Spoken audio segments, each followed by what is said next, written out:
لا حول ولا قوة إلا بالله من الشيطان الرجيم. بسم الله الرحمن الرحيم. الحمد لله الذي هدانا لهذا وما كنا لنهتدي لولا أن هدانا الله. لقد جاءت رسل ربنا بالحق والصلاة والسلام وتحية والإكرام على سيد أسلم ما في الوجود سر الله في كل موجود نقطۂ دائرۃ الوجود صاحب لواء الحمد والمقام المحمود الخاتح لما سبق والفاتح لمن غلق عن معنن الحق بالحق بالقاسم محمد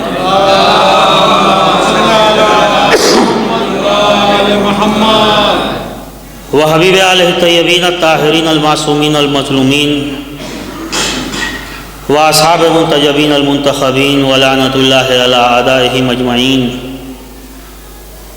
من یومنا ھذا الی قیام یوم الدین. اما بعد فقد قال سبحانہ تبارک و تعالی فی کتابہ الکریم وہو اصدق القائلین. بسم اللہ الرحمن الرحیم. یا ایھا الذین آمنوا اتقوا اللہ وابتغوا الیہ وسیلہ. صلوات بھیجی محمد والے.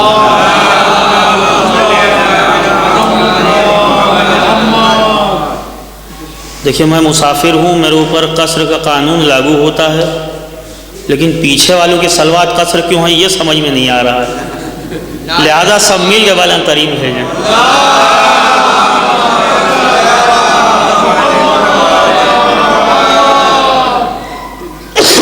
کیونکہ مجلس جن کی ہے وہ ایک ماں تھی.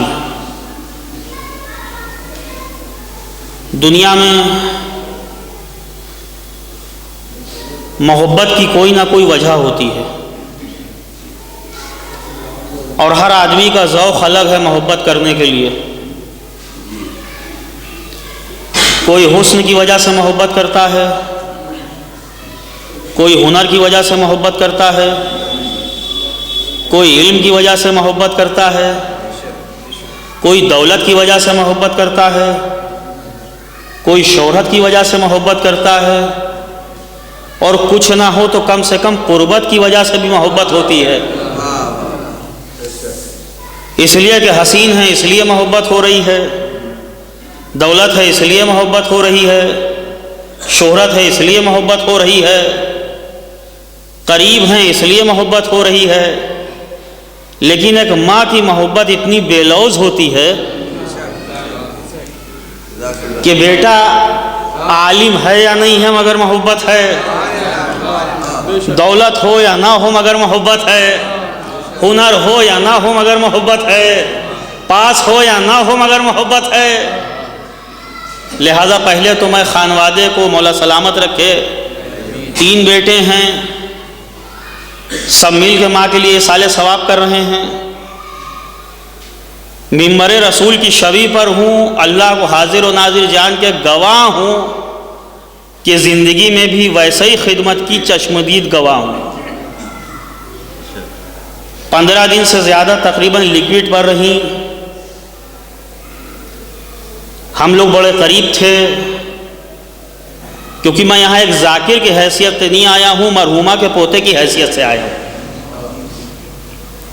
ہمارے بچپن کے دوست عزیز مشفق صاحب بیٹھے ہیں، ان کی دادی تھی، لہذا اخلاقی پہلو سے ہماری بھی دادی ہوئی. اللہ ان کے بھی درجات کو بلند کرے، اور جو ہمارے اور آپ کے درمیان سے جو لوگ گزر گئے ہیں ان کے بھی درجات کو بلند کرے. 2020 ہر اعتبار سے بڑا منحوس سال ثابت ہوا. بڑے عزیز بھی چھینے، حکیم امت جیسا ڈاکٹر قلب صادق صاحب جیسا عالم بھی چھینا، علامہ طالب جوہری بھی ہم کو چھوڑ کے چلے گئے، علامہ ضمیر اختر بھی اسی سال گزر گئے. لہذا گزارش یہ ہے صاحب خانہ کی طرف سے کہ مرحومہ ام سلمہ بنت بشیر حسین، مرحوم محمد حسنین ابن حاجی ہدایت حسین مرحوم، حاجی ابو جعفر مرحوم، حاجی محمد ابراہیم مرحوم اور دیگر مومن مومنات، خصوصاً قاسم سلیمانی صاحب اور ابھی ایران کے جو خدمت گزار شہید ہوئے ہیں، اور تمام شہداء کے لیے آپ حضرات سے گزارش ہے کہ ایک بار سورہ حمد اور 3 بار سورہ اخلاص کی تلاوت فرما کر ان کو اس سال پہنچا دیں۔ اور آج صبح ہی ہمارے عزیز، ہمارے دوست، ہمارے بڑے بھائی محمد حیدر صاحب کا بھی انتقال ہوا ہے، جن کی وحشت قبر کا اعلان تھا، اس کو بھی اس سال ثواب میں آپ شامل کریں۔ بسم اللہ الرحمن الرحیم۔ ان تمام مرحومین کے بلند درجات کے لیے بلند ترین صلوات پڑھیں آپ حضرات۔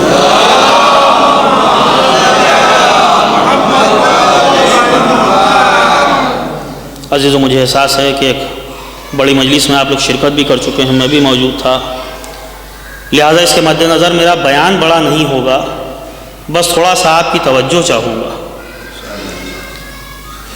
میں نے قرآن کریم کی جو آیت پڑھی ہے اس میں اعلان ہو رہا ہے کہ صاحبان ایمان تقوی اختیار کرو،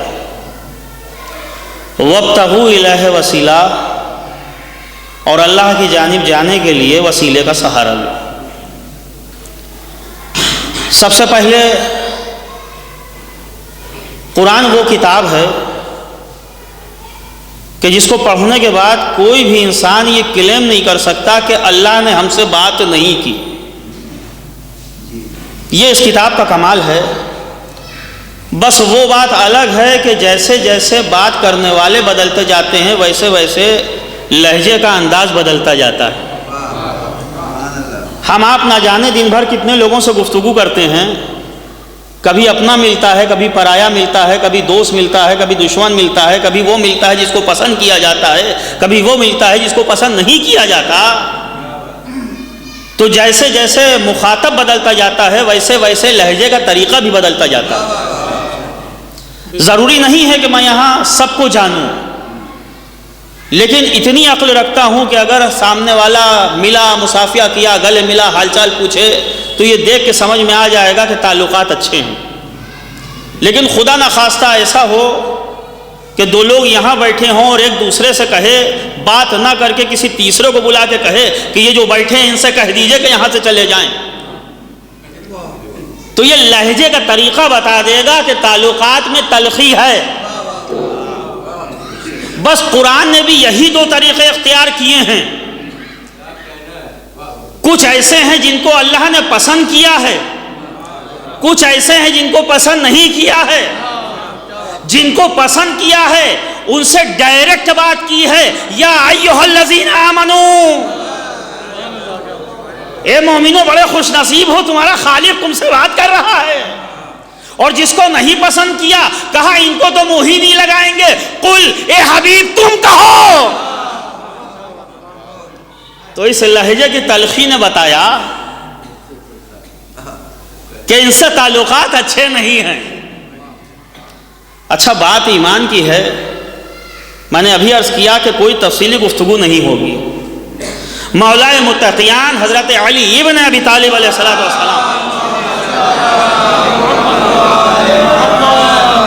ایک مومن آیا تو اس نے پوچھا کہ مولا کسی چیز کی حقیقت کو ہمیں سمجھنا ہے تو ہم کیسے سمجھیں؟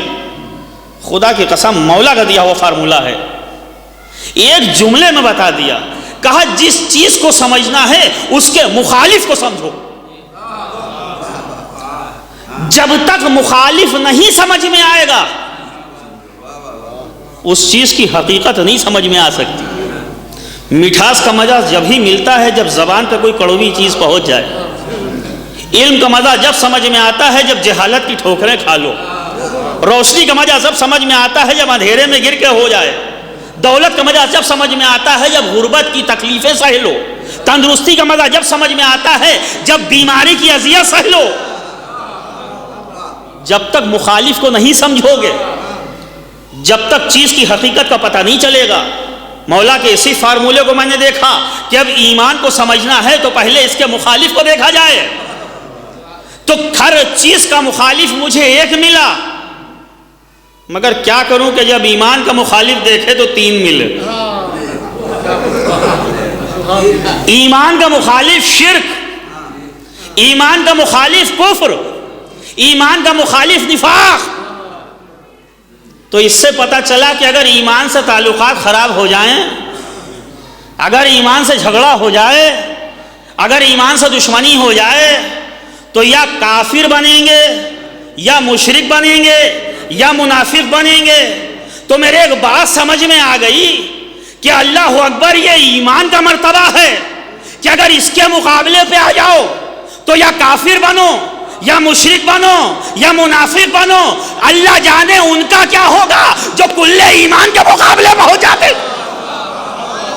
صلوات بھیجئے محمد و آل محمد۔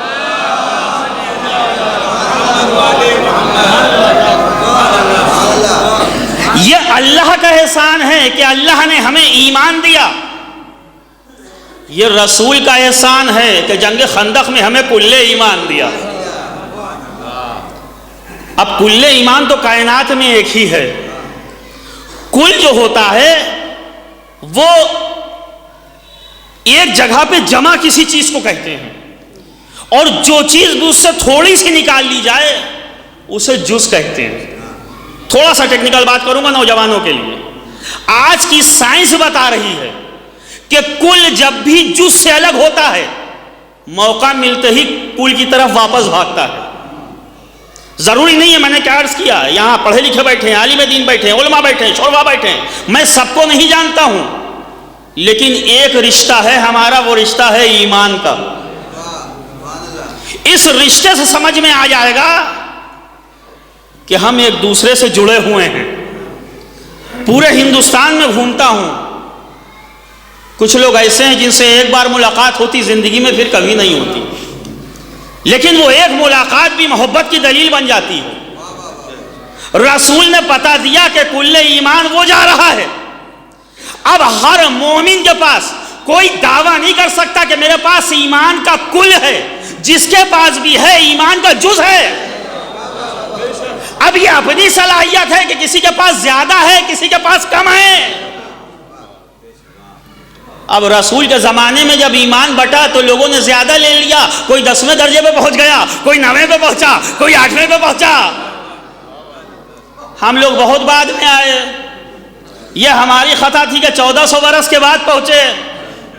کاش ایسا ہوتا کہ رسول کے زمانے میں ہوتے، اٹھتے نبی کے ساتھ، بیٹھتے نبی کے ساتھ، کھاتے نبی کے ساتھ، پیتے نبی کے ساتھ، جاتے نبی کے ساتھ، آتے نبی کے ساتھ۔ بھائی زندگی کیا ہوتی، سبحان اللہ ہوتی، مر جاتے رضی اللہ ہوتی۔ اے صلوات بھیجو محمد والے محمد۔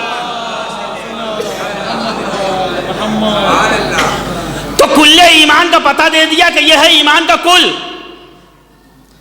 جب مومن کو دیکھا تو وہ تھا ایمان کا جز، بھلے ہی 10ویں درجے پہ ہو۔ آج دنیا ایمان کی بات کرتی ہے، میں نے تو رسول کے زمانے میں خالی سلمان کو دیکھا جو 10ویں درجے پہ تھے۔ اپنی زبان میں کہوں، ایمان کے مسئلے میں رسول کے زمانے میں سلمان ہی تھے جو ہائی اسکول میں تھے۔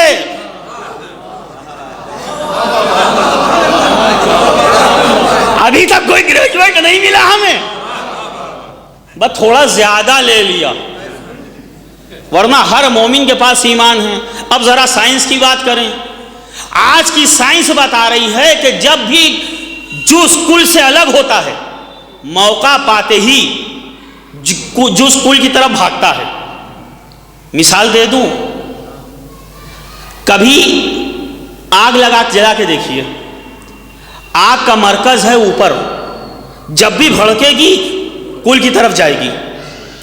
مٹی نکالیے، اس کی اینٹ بنا لیجئے، چھت پہ لگا دیجئے، 200 برس عمارت اگر رہے تو مٹی اوپر رہے گی، لیکن جیسے ہی وہ ڈھیلی ہوگی نیچے جائے گی یا اوپر آئے گی؟ کہا کیوں؟ کہا جز سے الگ ہوئی، کل سے الگ ہوئی تھی، موقع ملا فوراً کل کی طرف بھاگی۔ ہوا کا مرکز ہے اوپر، کسی چیز میں قید کر دیجئے، پانی میں ڈبونے کی کوشش کریے، طاقت لگاتے رہیے گا، ڈوبی رہے گی، جیسے ہی ہاتھ ہٹے گا کل فوراً جز فوراً کل کی طرف بھاگے گا۔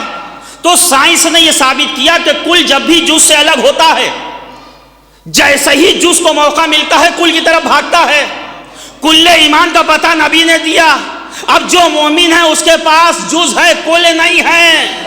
آدم کا تذکرہ ہوگا مومن خوش ہوتا ہے، نوح کا مومن خوش ہوگا، ابراہیم کا خوش ہوگا، اسماعیل کا خوش ہوگا، سارے نبیوں کے مومن کے چہرے پہ نہ وہ جوش ہوگا نہ جذبہ ہوگا. لیکن جیسا ہی کل کا تذکرہ ہوتا ہے چہرہ بھی بدلتا ہے، ہاتھ بھی ہوا میں اڑ جاتے ہیں. یہ کیا معاملہ ہوا؟ کہا اندر ہے جز، جیسا ہی تذکرہ کل کا ہوا جز دوڑا. صلوات علیہ محمد وآل محمد.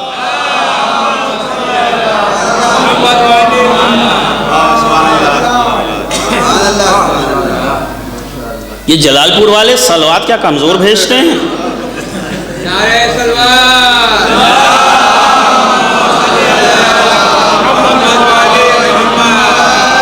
حالانکہ میں زیادہ صلوات بھجواتا نہیں ہوں، لیکن جب مزہ نہیں آتا ہے تو بول بھی دیتا ہوں. اس لیے کہ ذاکر اکثر ممبر سے کہتا ہے کہ صلوات کس کے بھیجئے، مل کے بھیجئے. یہ بتائیے آپ نہ بھیجیں گے صلوات تو میری صحت پہ کیا فرق پڑے گا؟ وہ پہلے ہی بہت اچھی ہے.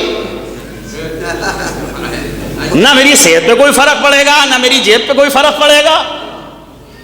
میرے اوپر تو کوئی فرق نہیں پڑے گا نا. نقصان آپ کا ہے. اس لیے کہ رسول نے 3 طرح کے افراد ایسے ہیں کہ جن پر لعنت بھیجی ہے. خدا کی قسم ذمہ داری سے کہہ رہا ہوں. اس سے پہلے بھی ممبر سے کہہ چکا ہوں کہ میں ممبر سے کبھی سیکنڈ ہینڈ مال نہیں دیتا ہوں جب تک خود نہیں پڑھ لیتا ہوں. سرور انبیاء احمد مجتبی حضرت محمد مصطفیٰ صلی اللہ علیہ وآلہ وسلم. نوجوانوں کبھی صلوات کو حقیر مت سمجھنا. رسول مسجد میں پہنچے، چاہنے والے ساتھ میں ہیں، اصحاب اکرام ساتھ میں ہیں. رسول کی ایک ایک حرکت پہ جو نظر رکھتے تھے وہ ساتھ میں ہیں. اور آج رسول کا یہ عمل دیکھا کہ جب ممبر پہ پہنچے تو ممبر کی 3 سیڑھیوں پہ چڑھ کے چوتھی پہ رسول بیٹھتے تھے. ہر سیڑھی پہ چڑھ کے کہتے ہیں آمین یا رب العالمین. اور رسول تشریف فرما ہو گئے. دیکھنے والوں نے دیکھا کوئی دعائیہ کلمہ نہیں، کوئی بات نہیں ہوئی. یہ رسول آمین کیوں کہہ رہے ہیں؟ اور رسول کہہ رہے ہیں تو بغیر وجہ کے نہیں کہیں گے.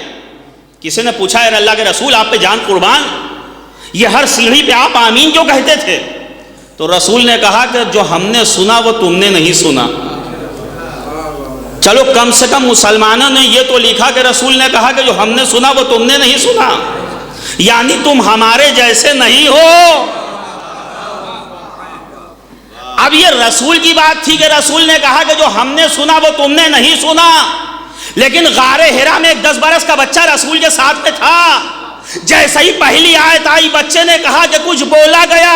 رسول نے پلٹ کے کہا علی جو ہم سنتے ہیں وہی تم بھی سنتے ہو. اب یہ تو بزرگوں کو معلوم ہے، انہوں نے پرانے ریڈیو استعمال کیے ہیں. ہر ریڈیو کی فریکوینسی اتنی نہیں ہوتی تھی کہ BBC کیچ کر سکے. تو رسول کہہ رہے ہیں جو ہم نے سنا وہی تم سنتے ہو. یہاں رسول کہہ رہے ہیں کہ جو ہم نے سنا وہ تم نے نہیں سنا. اصحاب اکرام کہنے لگے اللہ کے رسول کیا نہیں سنا؟ کہا میں ممبر پہ جا رہا تھا جبریل آ گئے. 3 طرح کے افراد ایسے تھے جن پر لعنت جبریل کرتے تھے، آمین میں کہتا تھا. اللہ اکبر کیسے لعنت زدہ ہوں گے کہ جس پر لعنت جبریل کر رہے ہوں آمین رسول کہہ رہے ہوں. لوگوں نے گھبرا کے کہا اللہ کے رسول جلدی بتائیے وہ کون لعنتی ہیں تاکہ ہم ان میں سے نہ ہوں. تو رسول نے کہا کہ جب میں ممبر پہ جا رہا تھا تو پہلی سیڑھی پہ پاؤں رکھا. جبریل نے کہا لعنت ہے اس اولاد پر کہ جو ماں باپ کو پائے اور خدمت نہ کرے. میں بزرگوں سے نہیں جوانوں سے مخاطب ہوں. لعنت جس نے بھیجی ہے وہ فرشتوں کا سردار ہے، جس نے آمین کہا ہے وہ نبیوں کا سردار ہے. کائنات میں اس سے بڑی لعنت نہیں ہو سکتی. کہا لعنت ہے اس اولاد پر کہ جو ماں باپ کو پائے اور خدمت نہ کرے. کہا جب میں نے دوسری سیڑھی پہ پاؤں رکھا تو جبریل نے کہا لعنت ہے اس مسلمان پر کہ جو رمضان کا مہینہ پائے اور توبہ نہ کرے. جب کہا تیسری سیڑھی پہ پاؤں رکھا تو جبریل نے کہا لعنت ہے اس مومن پر کہ جو ہمارا تذکرہ سنے اور صلوات بلند ترین نہ بھیجے. یہ صلوات لے کے محمد وآل محمد.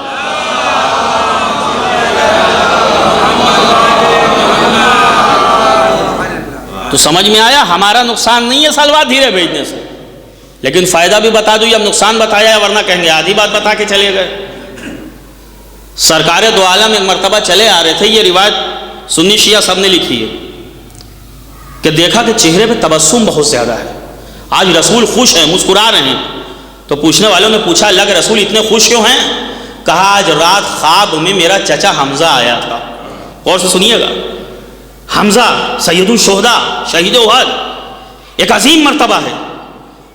کہا اللہ کے رسول کیا ہوا؟ کہا میں نے دیکھا کہ جنت کی نعمتوں سے مالا مال ہے اور جنت کے ایک باغ میں چہل قدمی کر رہا ہے.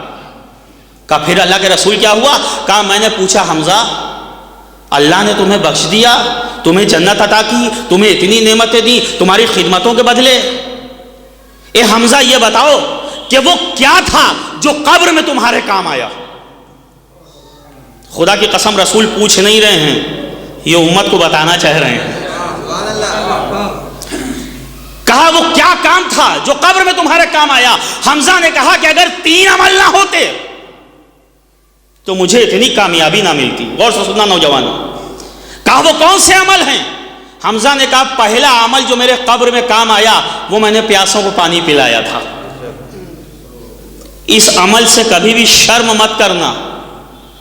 کبھی بھی کوئی پانی مانگے شرف سمجھ کے پلانا، مجبوری سمجھ کے نہ پلانا.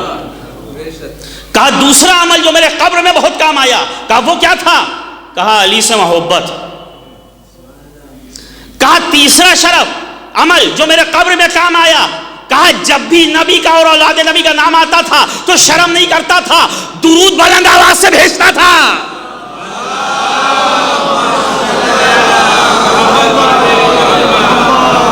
یہ حمزہ کی زندگی تھی کہ حمزہ بتا رہے ہیں رسول کو کہ 3 عمل ایسے تھے جو قبر میں میرے کام آئے، پانی پلانا، علی سے محبت، درود کا پڑھنا.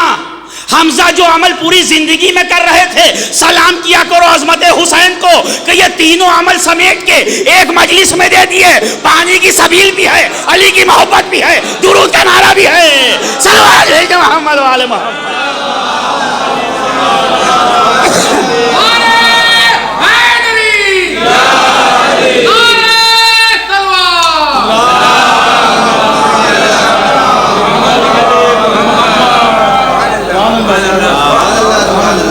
اس معاملے کو سمجھ لیے گا. پہلے باپ نے پانی پلا پلا کے ایک ذاکر مارا، بیٹا بیٹھا ہوا ہے ایک صلوات بھیجے محمد والے محمد.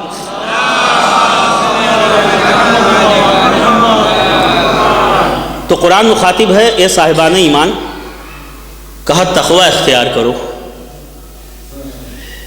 تقوی کو لے کے ہمارے کچھ نوجوان اتنے کنفیوز ہو جاتے ہیں کہ وہ سمجھتے ہیں کہ اگر ہم نے تقوی پہ عمل کیا تو زندگی کا مزہ ہی چلا جائے گا. کیا واقعی تقوی زندگی کا مزہ چھین لیتا ہے؟ کیا واقعی تقوی سے کچھ پریشانی ہو جاتی ہے؟ ماہرین نے بتایا مزہ کچھ نہیں ہے، صرف عادت کا نام ہے. اور سنیے، کہا مزہ کچھ نہیں ہے، صرف عادت کا نام ہے.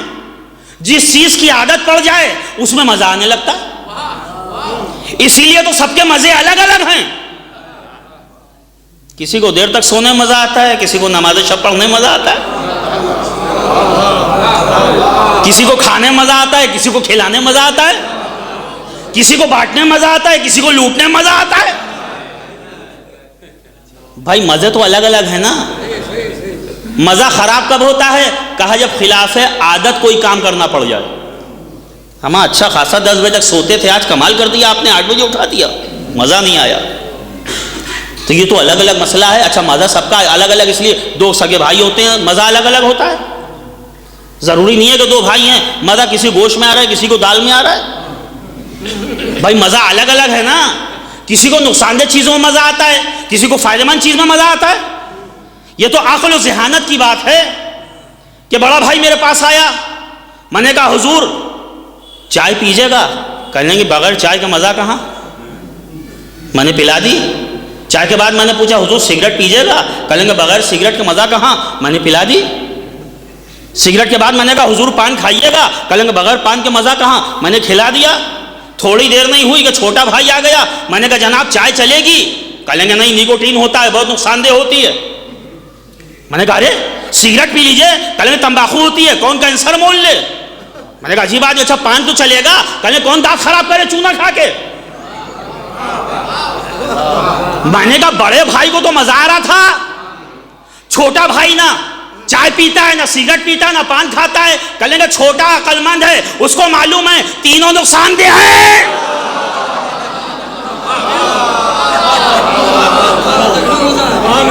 صلوات بھیجو محمد وآل محمد.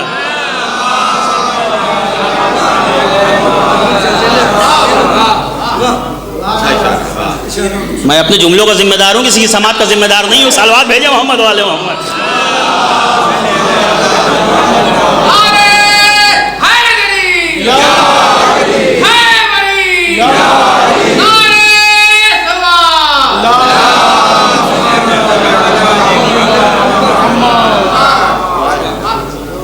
درود پہ بات کی تو نعرہ حیدری پہ بھی تو کر لیں. یہ بھی دشمنوں کو ہضم نہیں ہو رہا ہے. ہمارے نوجوان کبھی کبھی آ کے ہم سے کہتے ہیں کہ ہماری ماؤں نے ہمیں یا علی مدد کی عادت ڈال دی ہے. کبھی کبھی مارکیٹ میں سفر میں غیروں کے سامنے ہمارے منہ سے یا علی مدد نکل جاتا ہے تو سامنے والا ہمیں سمجھانے لگتا ہے بیٹا یا علی مدد نہ کہا کرو. تو کہلیں کیا کہا کریں؟ کہلیں یا اللہ مدد کہا کرو. ہمیں بڑا برا لگتا ہے. میں نے کہا تمہیں برا لگتا ہے، ہمیں خوشی ہوتی ہے.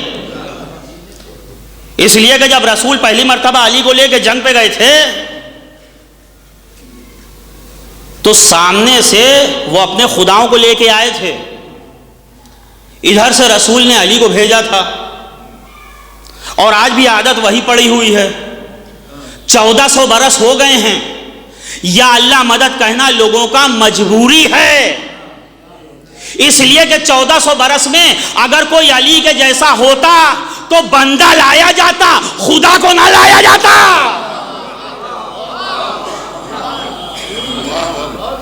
وہاں بھی مشرک علی کے سامنے خدا کو ہی لائے تھے.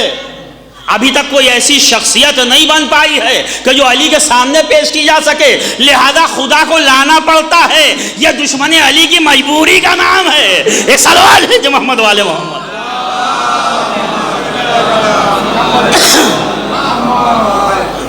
اچھا تقوی پہ میں زیادہ بات نہیں کروں گا، بس نوجوانوں کو ایک فکر دے کے جاؤں گا. قرآن نے تقوی پہ بہت ڈیٹیل سے بات کی ہے. پتہ میں دے رہا ہوں، مسجد میں بیٹھے ہیں، قرآن سامنے رکھا ہے. گھر جا کے دیکھ لیجئے گا، یہیں دیکھ لیجئے گا، موبائل نکال کے نیٹ پہ دیکھ لیجئے گا. سورہ بقرہ آیت نمبر 177 177 تقوی کو لے کے بہت ڈیٹیل میں بات ہوئی ہے. اعلان ہوا بسم اللہ الرحمن الرحیم لیس البر ان تولوا وجوہکم قبل المشرق والمغرب ولکن البر من آمن باللہ والیوم الآخر والملائکۃ والکتاب والنبیین وآتى المال على حبه ذوي القربى واليتامى والمساكين وابن السبيل والسائلين وفي الرقاب أقام الصلاة وآتى الزكاة والموفون بعهدهم إذا عاهدوا والصابرين في البأساء والضراء وحين البأس أولئك الذين صدقوا وأولئك هم المتقون. تقریباً 16 صفتیں بتائی ہیں متقین کی. کوئی صاحب برا نہ مانے، ہمارے معاشرے میں تقوی اس کو سمجھا جاتا ہے کہ ریٹائرمنٹ کے بعد غلطی سے مسجد کا راستہ دیکھ لیں.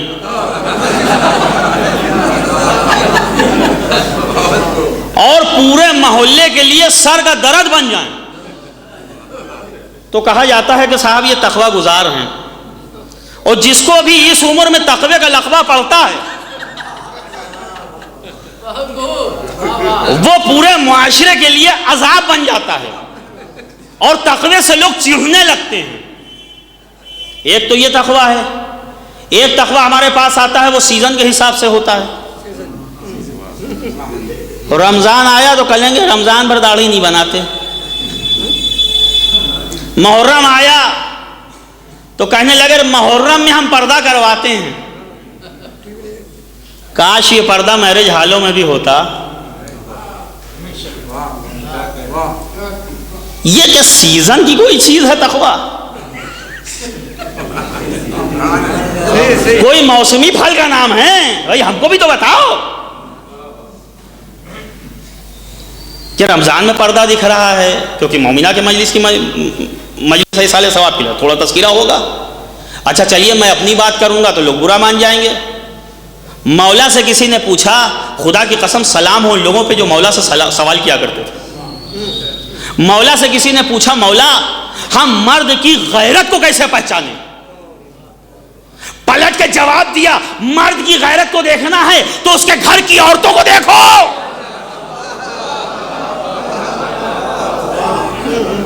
اگر گھر کی عورتیں پردے میں ہیں تو سمجھ لینا گھر کے مرد غیرت دار ہیں. ماتم کرنے کا دل چاہتا ہے کچھ لوگوں کی فکر پر. ایک جگہ میں نے 1.5 گھنٹے کی مجلس پڑھی, 5 منٹ پردے پہ کیا بول دیا, عذاب ہو گیا میرے سر. چائے پینے بیٹھا, ایک صاحب آ گئے, کہنے لگے آپ یہاں مجلس پڑھ رہے ہیں, کتنا پوش علاقہ ہے, کتنا دولت مندوں کا علاقہ ہے, ہم نے اپنی بیٹیوں کو پڑھایا ہے, ہم پردہ کیسے کرائیں؟ خدا کی قسم ان کے سفید بالوں کا لحاظ کر گیا. چائے کا کپ میرے ہاتھ میں تھا, جیسے ہی انہوں نے کہا کہ ہم نے اپنی بیٹیوں کو پڑھایا بہت ہے, ہم اپنی بیٹیوں کو پردہ کیسے کرائیں, اللہ جانے کیسے ایک جملہ میرے منہ پہ آیا, بس میں نے سر اٹھا کے کہا, بزرگوار کیا علی کی بیٹیوں سے زیادہ پڑھا دیا ہے؟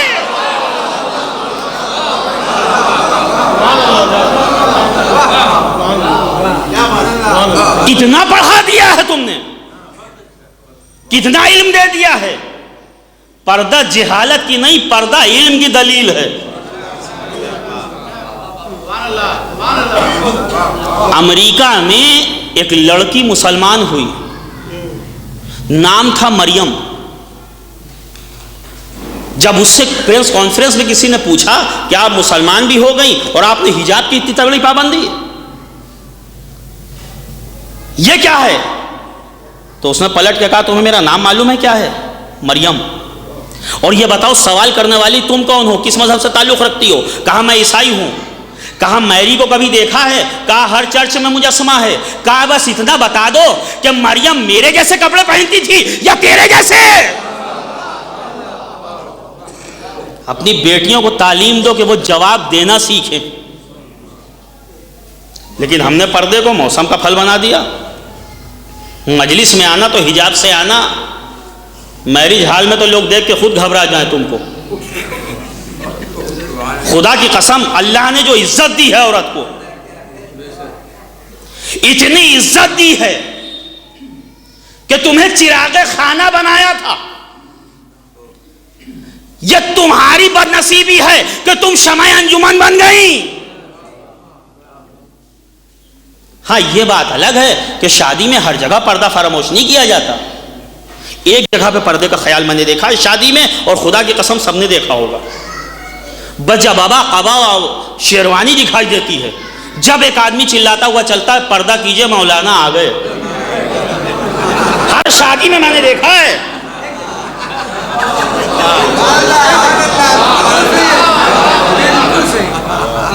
ہر شادی میں پردے کا خیال جب آتا ہے, ایک ہی آواز آتی ہے کہ ہمارے آگے آگے کوئی چل رہا ہے, کہیں گے پردہ کیجئے مولانا آ گئے. سمجھ ہی میں نہیں آتا پوری محفل میں اکیلا مرد آیا ہے کیا؟ صلوات بھیجئے محمد و آل محمد.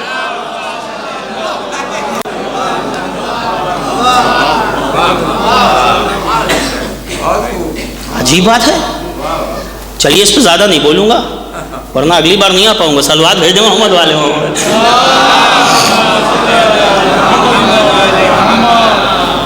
تو تقوی کی ڈیٹیل اگر دیکھنی ہے تو قرآن کی اس آیت میں دیکھیے جو میں نے کہا, سورہ بقرہ آیت نمبر 177. لیسا البر ان تولوا وجوہکم قبل المشرق والمغرب. نیکی یہ نہیں ہے کہ تم اپنے چہروں کو مشرق یا مغرب کی طرف کر لو. ولکن البر, بلکہ نیکی تو یہ ہے کہ من آمنا باللہ ہے, تمہارا ایمان اللہ پر ہو. متقی کی پہلی پہچان ایمان اللہ پر ہو. والیوم الاخر والملائکۃ والکتاب والنبیین, تمہارا ایمان اللہ پر بھی ہو, یوم آخر پر بھی ہو, کتابوں پر بھی ہو, نبیوں پر بھی ہو, اور فرشتوں پر بھی ہو. فرشتوں پہ تو ہمارا ایمان ہی نہیں ہے. ہم تو سیدھے وہاں ہوتے ہیں جہاں لکھے دیکھتے ہیں ہوشیار رہیے آپ کیمرے کی نظر میں ہیں. اور اللہ نے جو سی سی ٹی وی کیمرے ادھر لگائے ہیں اس پہ دھیان ہی نہیں دیتے ہیں. وہ کیمرے خراب بھی ہو جاتے ہیں, وہ کیمرے ڈیلیٹ بھی ہو جاتے ہیں, وہ کیمروں میں فراڈ بھی ہو جاتا ہے, مگر یہ جو بیٹھے ہوئے ہیں نیکی و بدی لکھنے والے, جس دن یہ یقین ہو جائے گا کہ ہم جانے دو کیمرے کو, ہمیں یہ خیال رکھنا ہے کہ ہم اللہ کی نظر میں ہیں. صلوات علی محمد و آل محمد.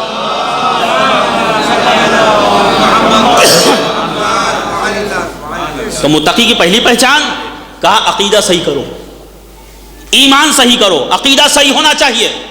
عقیدہ صحیح ہو گیا اس کے بعد اخباری نہ بن جانا کہ خالی عقیدہ صحیح کر لیا کل میں بس کافی ہے. یہ کافی والا عقیدہ ہمارا ہے بھی نہیں. ایک جملہ دے دوں پڑھے لکھوں میں، عقیدہ عمل کو تحریک دیتا ہے اور عمل عقیدے کو مضبوطی دیتا ہے. جب تک یہ دونوں چیزیں نہیں ہوں گی، خالی عقیدہ اور خالی عمل کس کام کا بتا رہا ہوں. عقیدہ ہے ایک فکر کا نام. میں گھر پہ بیٹھا بیٹھا سوچ لیتا مجھے جلال پور جانا ہے اور گھر سے باہر نہ نکلتا، بس سوچتا رہتا کہ عقیدہ بڑا مضبوط ہے میرا، تو یہاں تک آ سکتا تھا. اچھا سوچوں کچھ نہ، گھر سے نکلوں چلنا شروع کر دوں. محلے کے پاگل کو دیکھا ہے جو دن بھر چلتا رہتا ہے؟ خدا کی قسم چلتا دن بھر ہے، پہنچتا کہیں نہیں ہے. سلوات ہے محمد والے محمد.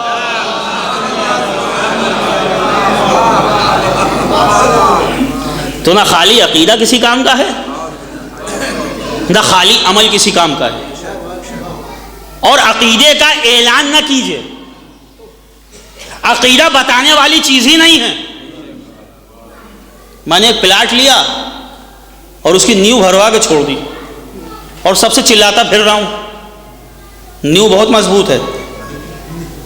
کس کے سمجھ میں آئے گا؟ 1000 سے کہہ دوں، 1,00,000 سے کہہ دوں نیو بہت مضبوط ہے، دھیان بھی نہیں دے گا. عجیب دیوانہ آدمی ہے، خالی پلاٹ لے کے نیو بھروا کے چلا رہا ہے نیو بڑی مضبوط ہے. اچھا کسی سے نہ کہوں، پلاٹ لے کے عمارت بنوانی شروع کر دوں، 5 منزلہ ہو گئی، 10 منزلہ ہو گئی، 20 منزلہ ہو گئی، کہنے کی ضرورت پڑے گی؟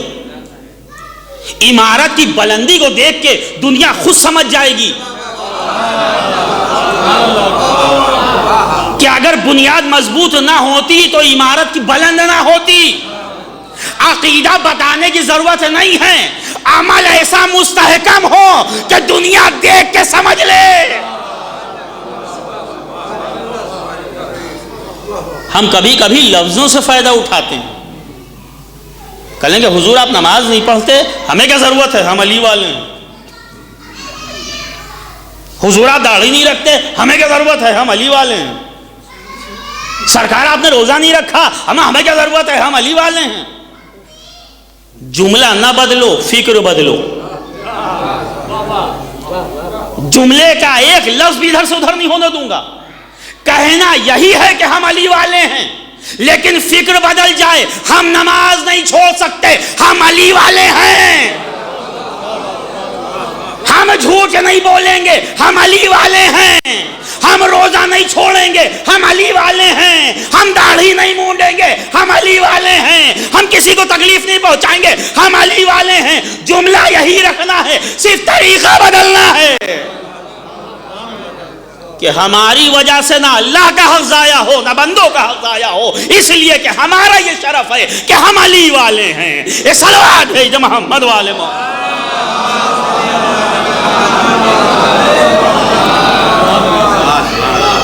علی کی محبت کوئی گناہوں کا لائسنس تھوڑی نہ ہے. علی کی محبت نجات کا ثبوت ہے. اگر علی کی محبت نہ ہوگی تو نہ یہاں کامیابی ہوگی نہ وہاں کامیابی ہوگی. اہل بیت ہمارے پاس اس لیے نہیں آئے ہیں کہ ہمیں گناہوں کی چھوٹ دے دیں، بلکہ اس لیے آئے ہیں کہ نام ہمارا سنو، کردار اپنا سنوارو. اور جو ہمارا چاہنے والا ہوتا ہے اس کو فائدہ یہ ہوتا ہے کہ نہ یہاں نقصان میں ہوتا ہے نہ وہاں نقصان میں ہوتا ہے. تو عقیدہ ہو گیا، پھر کہا اب عمل پہ آ جاؤ. وَآتَ الْمَالَ عَلَىٰ حُبِّهِ. عمل بھی قرآن نے سب سے پہلے متقین سے جو لیا ہے وہ کہا ہے کہ اپنا مال خرچ کرو اس کی محبت میں. جس کے لیے اپنے ایمان کا سودا کر رہے ہو، رشوت لے رہے ہو، بے ایمانی کر رہے ہو، ملاوٹ خوری کر رہے ہو، سب کچھ کر رہے ہو، اللہ نے کہا سب سے پہلے تو تمہارا مال ہی لوں گا. اور اس مزاج کی قرآن میں 2 ہی آیتیں ملی. یا سورہ بقرہ میں کہا کہ وَآتَ الْمَالَ عَلَىٰ حُبِّهِ، یا سورہ دہر میں کہا وَيُطْعِمُونَ الطَّعَامَ عَلَىٰ حُبِّهِ. محبت اس کی ہو. وَآتَ الْمَالَ عَلَىٰ حُبِّهِ، اپنا مال خرچ کرنا اس کی محبت میں. تو کس پہ خرچ کریں؟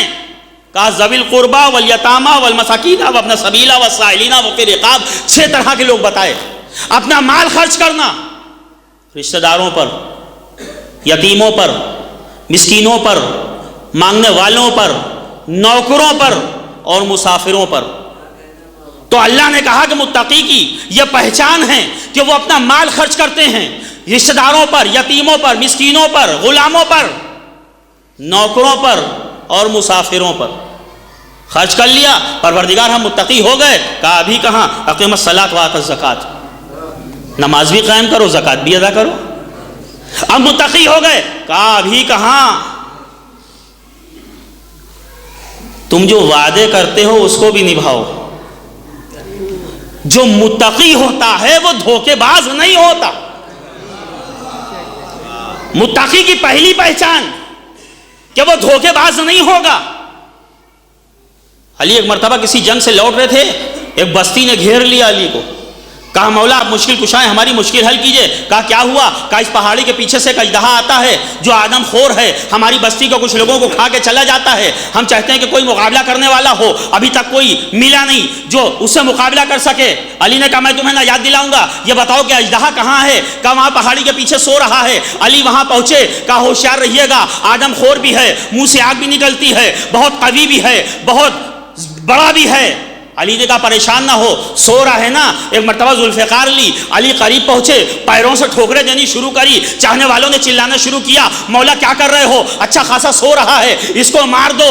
علی نے جگایا، جب جاگا علی پہ حملہ کیا، علی نے حملے کو ضائع کیا، اس پہ حملہ کیا، اس کے 2 ٹکڑے کیے، اس کو قتل کر کے جب لوٹے خون سے سنی ہوئی تلوار لیے ہوئے تو مولا کے چاہنے والے مولا سے نپٹ گئے۔ کہا مولا اللہ نے آپ کو بچا لیا، لیکن اچھا خاصا سو رہا تھا، سوتے میں کیوں نہیں مار دیا؟ علی نے کہا کس سے بات کر رہے ہو؟ میں علی ہوں، میرے رسول نے یہ تعلیم نہیں دی ہے، موذی جانور ہی کیوں نہ ہو، علی کسی پہ دھوکے سے حملہ نہیں کرتا۔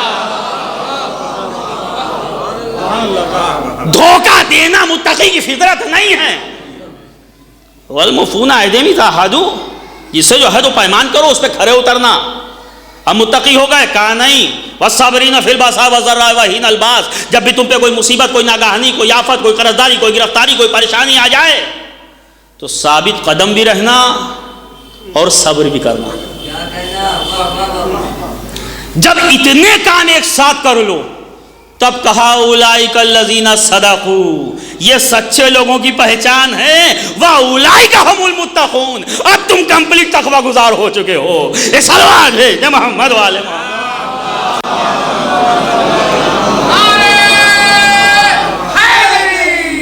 مل گئے۔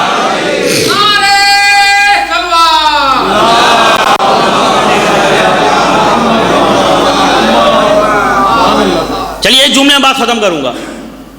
مولانا نے فارمولہ تو بتایا نا کہ جس چیز کو سمجھنا اس کے مخالف کو سمجھو۔ تقوی کا مخالف ہے خواہشات نفس۔ خواہشات نفس سمجھ میں آ جائے تقوی سمجھ میں آ جائے گا۔ اچھا خواہشات نفس کیا ہے؟ خواہشات نفس یہ ہے کہ ہمارا لباس اچھا ہو، خواہشات نفس یہ ہے کہ ہمارے گھر اچھا ہو، خواہشات نفس یہ ہے ہمارا کاروبار اچھا ہو، خواہشات نفس یہ ہے ہمارا بستر اچھا ہو، خواہشات نفس یہ ہے ہماری سواری اچھی ہو۔ یہ سب خواہشات نفس مانگ رہا ہے نا، لیکن تعجب ہے کہ جو خواہشات نفس مانگ رہا ہے وہی اسلام کہہ رہا ہے۔ یہ عقیدہ اللہ جانے کہاں سے آ گیا کہ پھٹے ہوئے کپڑے پہنو، بھوکے رہو۔ اگر اللہ کو غربت پسند ہوتی تو پوری قرآن میں ایک آیت تو ہوتی کہ ایمان والوں نماز پڑھو بھیک مانگو، ایک آیت بھی ہے، کوئی حکم دیا ہے اللہ نے ایسا؟ اقیموا الصلاۃ وآتوا الزکوٰۃ، نماز پڑھو زکوٰۃ دو، اما کماؤ گے نہیں دو گے کہاں سے؟ دولت مند بنو، خواہش مانگ رہی ہے، وہی چیزیں تو اسلام بھی کہہ رہا ہے، تمہارا لباس اچھا ہو، تمہارا مکان اچھا ہو، تمہارے کپڑے اچھے ہو، تمہاری عورت اچھی ہو، تمہارا بستر اچھا ہو، تمہارے زیور اچھے ہو، تمہاری سواری اچھی ہو، تمہارا دسترخوان اچھا ہو، تمہارے پاس نوکر چاکر اچھے ہو، تمہارا بینک بیلنس اچھا ہو۔ جو خواہشات نفس کہہ رہا ہے وہی اسلام کہہ رہا ہے۔ فرق کیا رہ گیا؟ کہا چھوٹا سا فرق ہے، خواہشات نفس کہہ رہا ہے جدھر سے آئے لے لو، اسلام کہہ رہا ہے یہ سب صحیح ہے، مگر جب صحیح ہے جب ان کو حاصل کرنے کا راستہ بھی صحیح ہو۔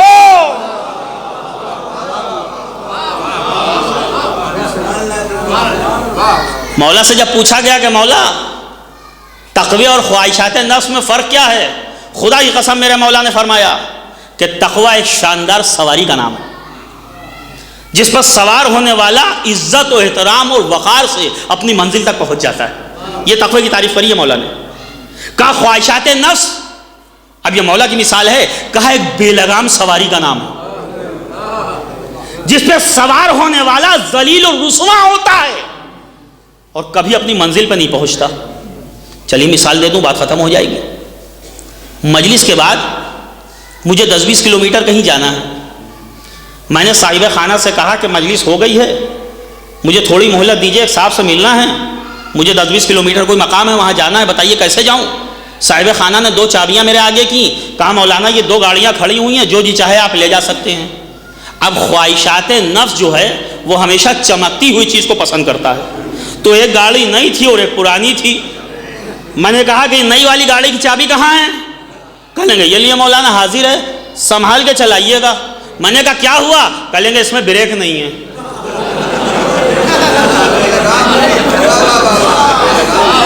لے کے اتروں گا ہائی وے پہ میں نے کہا یہ پرانی گاڑی، کہیں گے اس میں سب کچھ ٹھیک ہے۔ میں نے کہا یہی دے دو، بس تقوی و خواہشات نفس میں یہی فرق ہے۔ تقوی میں چمک کم ہے مگر عزت ہے، خواہشات نفس میں چمک زیادہ ہے مگر بریک نہیں ہے۔ ایک سلوات ہے جو محمد والے محمد۔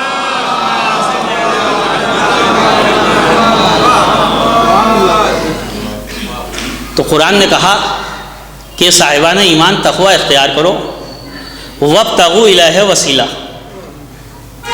وسیلے پہ میں تھوڑی سی بات کروں گا کیونکہ ایک مکمل مجلس ابھی بھائی ابھی پڑھ کے گئے۔ فضائل آپ نے سنے شخصیت کے،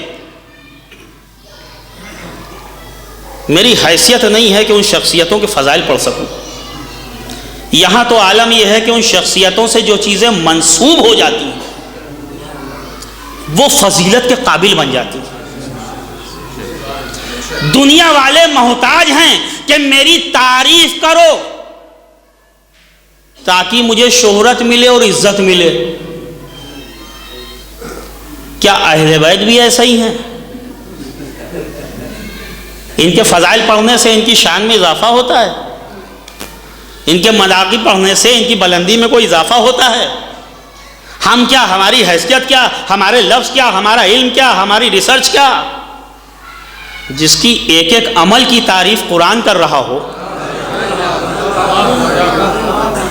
بس دنیا والوں میں اور ان میں یہی فرق ہے کہ دنیا کی فضیلتیں بیان کرو تو وہ عزت دار ہو جاتے ہیں۔ اللہ نے ان کو شرف یہ بخشا ہے کہ جو ان کی فضیلت بیان کرتا ہے اللہ اس کی فضیلت میں اضافہ کر دیتا ہے۔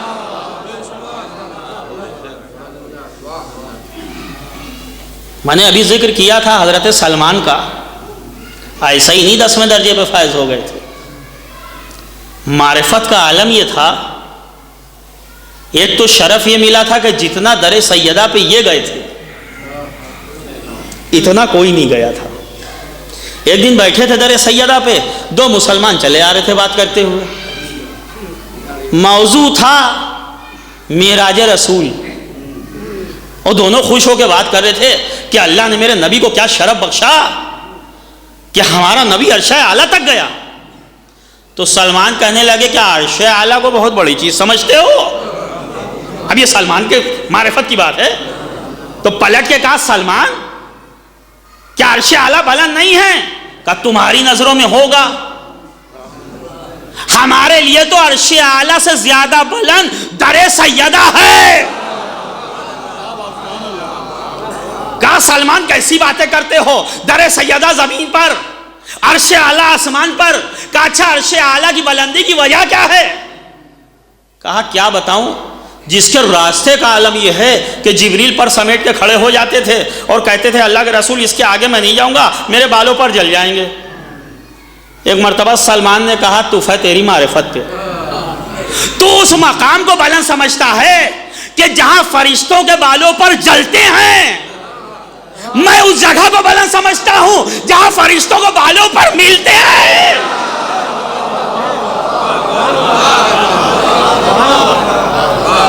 سلوات بھیج دیں محمد والے محمد.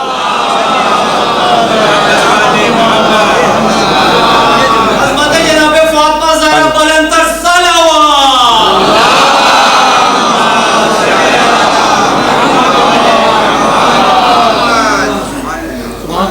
تو ان سے جو چیز منسوب ہو جائے. سرور انبیاء مسجد میں بیٹھے ہیں. دیکھیے میں اس واقعے کو تھوڑا شارٹ میں بیان کروں گا، لیکن علامہ مجلسی نے اس واقعے کو بہت تفصیل کے ساتھ لکھا ہے. سرکار بیٹھے ہیں، صحابہ اکرام بیٹھے ہیں. ایک فقیر آ گیا رسول کے پاس. رسول نے کہا کیا حاجت ہے؟ کہا اللہ کے رسول بھوکا بہت ہو. کہا اور کوئی حاجت ہے؟ کہا لباس نہیں ہے، دیکھ رہے ہیں کتنے پھٹے پہنے ہوں. کہا اور کوئی حاجت؟ کہا یمن سے آیا ہوں، پیدل ہوں، سواری بھی نہیں ہے. کہا اور کوئی حاجت؟ کہا واپس جانا ہے، زیادہ راہ بھی نہیں ہے. پہلے فقیر کتنے بے تکلف ہوتے تھے، موقع دیا مانگتے ہی چلے جا رہے.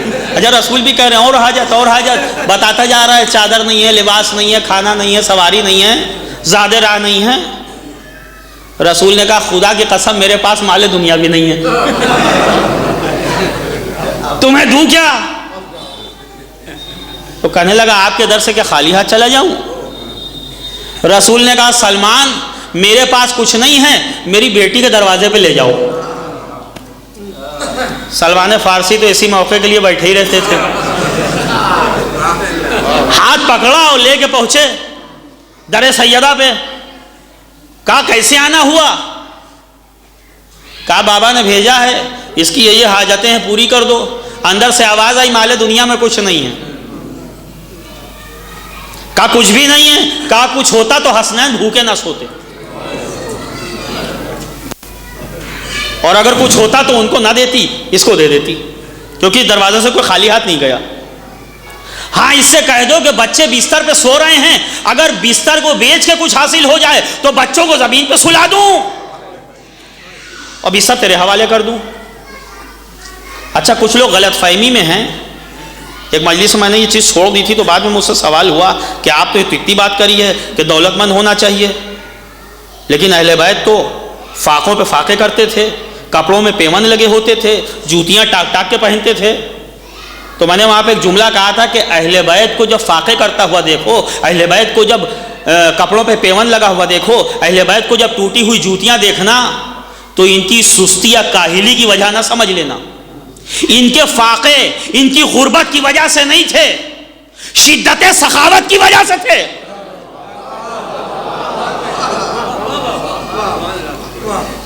اسلام تمہیں فقیر رہنے کا حکم نہیں دیتا.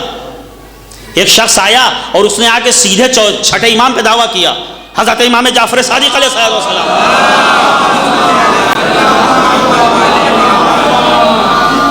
ہو جاتی ہے کچھ لوگ غلط فہمی. کہنے لگا معاذ اللہ مولا آپ کے اور آپ کے جد کے کردار میں فرق دیکھ رہا ہوں. اللہ اکبر. کہا کیا ہو گیا؟ کہا آپ کے جد کے بارے میں سنا ہے کہ پھٹے کپڑے پہنتے تھے، پیون لگے کپڑے پہنتے تھے، ٹوٹی ہوئی جوتیاں پہنتے تھے. آپ کی جدہ پیون لگی ہوئی چادر اوڑھتی تھی. آپ کو جب دیکھتا ہوں قیمتی لباس میں دیکھتا ہوں، قیمتی امامے میں دیکھتا ہوں، قیمتی جوتوں میں دیکھتا ہوں، قیمتی سواری پہ دیکھتا ہوں. کیا یہ فرق نہیں ہے آپ کے اور ان کے کردار میں؟ خدا کی قسم امام نے جواب دیا ہے. کہا لگتا ہے تجھے اسلام سمجھ میں نہیں آیا. میرے جد جس زمانے میں تھے وہ مسلمانوں کی غربت کا زمانہ تھا. اگر اس زمانے میں وہ قیمتی چیزیں استعمال کرتے تو جو ساتھ میں رہنے والے تھے وہ اپنے آپ کو ذلیل محسوس کرتے. میں جس زمانے میں جی رہا ہوں وہ مسلمانوں کی فراوانی کا زمانہ ہے. اگر میں اس زمانے میں پھٹے نوچے پہننے لگوں تو لوگوں کے بیچ میں ذلیل ہو جاؤں گا. تجھے پھٹے کپڑے اور قیمتی لباس دکھ رہے ہیں، اسلام کا اصول نہیں دکھ رہا ہے.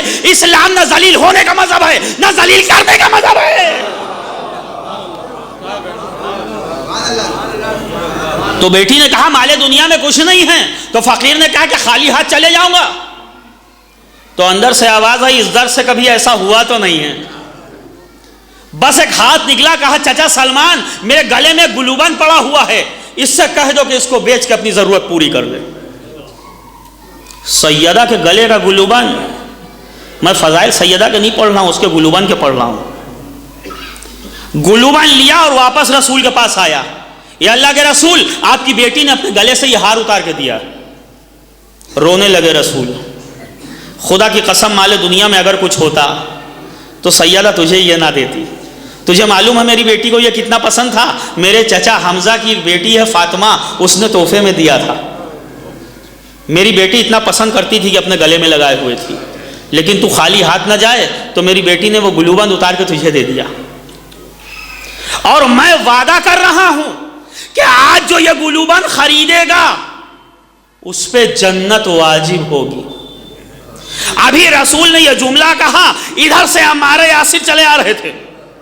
جیسے ہی جملہ سنا کہا رسول اجازت دیجئے، یہ ہار میں خرید رہا ہوں. رسول نے کہا اجازت ہے. فقیر کا ہاتھ پکڑا، لے کے اپنے گھر چلے گئے. تھوڑی دیر میں فقیر آیا بہترین کپڑے پہنے ہوئے. کہا اللہ کے رسول عمار یاسر نے اچھا کھانا کھلایا، بہت اچھے کپڑے دیے، یمنی چادریں دی، اپنی سواری کا ناقہ دے دیا. مجھے 20 درہم کی ضرورت تھی، 200 درہم دے دیے. کہا تیری حاجت پوری ہو گئی، تو جا اپنے وطن کی طرف. کہا ایسے نہیں جاؤں گا، ظرف والا فقیر ہوں. میں چاہتا ہوں کہ میں دعا کروں، آپ آمین کہیے. کہا دعا کس کے حق میں کرے گا؟ کہا آپ کی بیٹی کے حق میں کروں گا. رسول خوش ہو گئے. کہا اچھا تو کر دعا. ایک مرتبہ ہاتھ بلند کیے، کہا پروردگار نبی کی بیٹی کو وہ صفت دینا جو اولین و آخرین میں کسی کو نہ دی ہو. رسول نے آمین نہیں کہی.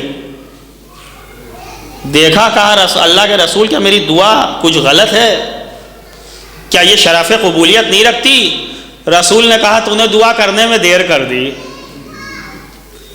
تو یہ دعا کر رہا ہے کہ میری بیٹی کو وہ صفت دینا جو اولین و آخرین میں کسی کو نہ دی ہو. تو نے دعا کرنے میں دیر کر دی. میری بیٹی کو یہ فضیلت اللہ نے پہلے ہی دے رکھی ہے. گھبرا کے کہا کہ اللہ کے رسول وہ کون سی فضیلت ہے جو اولین و آخرین میں کسی کو نہیں ملی؟ ایک مرتبہ رسول مخاطب ہوئے اپنے اصحاب سے، کہا ہم نے تم کو نہیں بتایا ہے کہ قبر میں سوال و جواب کیا ہوں گے؟ سب نے کہا ہاں بتایا ہے. پوچھا جائے گا تیرا رب کون، تیرا نبی کون، تیرے امام کون، تیرے ولی کون، تیری کتاب کون؟ کہا جواب بھی ہم نے بتائے ہیں. کہا بالکل بتائے ہیں. جب پوچھا جائے تو ہم کہیں گے رب میرا اللہ ہے، نبی میرے آپ ہیں، امام میرے علی ہیں، ولی ان کے اولاد ہیں، کتاب میری قرآن ہے. کہا ساری دنیا میں جو بھی قبر میں جائے گا یہی جواب دے گا، لیکن میری بیٹی کو اللہ نے یہ فضیلت دی ہے کہ جب میری بیٹی سے قبر میں یہ سوال ہوگا تو وہ دنیا والوں کی طرح جواب نہیں دے گی، بلکہ جواب یہ دے گی میرا رب اللہ، میرا نبی میرا باپ، میرا امام میرا شوہر، میرا امام میرے بچے ہوں گے. یہ فضیلت کسی کو نہیں ملی.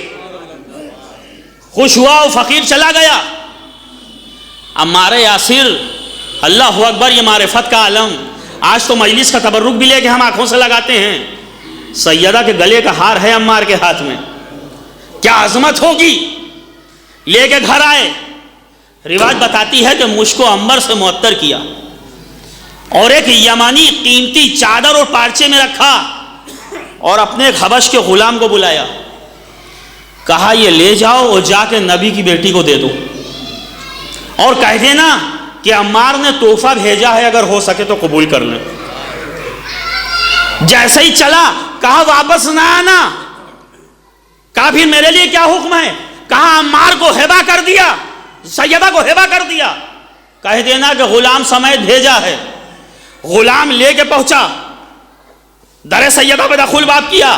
کہا کون؟ کہا عمار کا غلام ہوں، عمار نے تحفہ بھیجا ہے. تحفہ قبول کیا، عمار کو دعائیں دی. کہا آپ دروازے پہ کیوں کھڑے ہو؟ کہا میرے سمیت بھیجا ہے، ہم کو بھی قبول کیجئے. کہا ہمیں غلام کی ضرورت نہیں ہے. کہا تو پھر میرے لیے کیا حکم ہے؟ وہی تھا جو علی کیا کرتے تھے. کہا جا تجھے راہ خدا میں آزاد کر دیا. غلام سب دیکھ رہا تھا. در سیدہ سے الگ ہوا اور سڑک پہ آ کے ہنسنا شروع کیا. دیوانہ وار ہنستا چلا جا رہا ہے. بھیڑ اکٹھا ہو گئی. کہا کیا ہوا، یہ اتنا کیوں ہنس رہا ہے؟ کہا دیکھ رہا ہوں کہ گلے سے گلوبند نکلا، جیسے ہی گلوبن نکلا بھوکے کو کھانا ملا، بے لباس کو لباس ملا، بے سواری کو سواری ملی، جس کے پاس زیادہ راہ نہیں تھی اس کو زیادہ راہ ملی، عمار کو جنت ملی، ہم کو آزادی ملی۔ اور ہار کا سفر دیکھو، جہاں سے چلا تھا وہیں آ گیا۔ جس گلے میں وہ ہار ہے، جب وہ ہار اتنا بابرکت ہے تو جس گلے میں ہے وہ ذات کتنی بابرکت ہوگی۔ صلوات بھیجیں محمد والے۔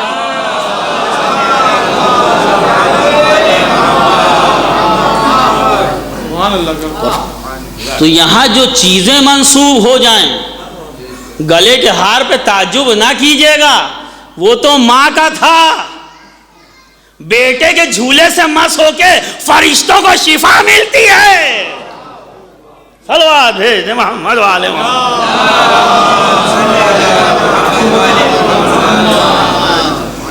قرآن نے اعلان کیا، یا ایھا الذین آمنوا اتقوا اللہ وابتغوا الیہ وسیلہ۔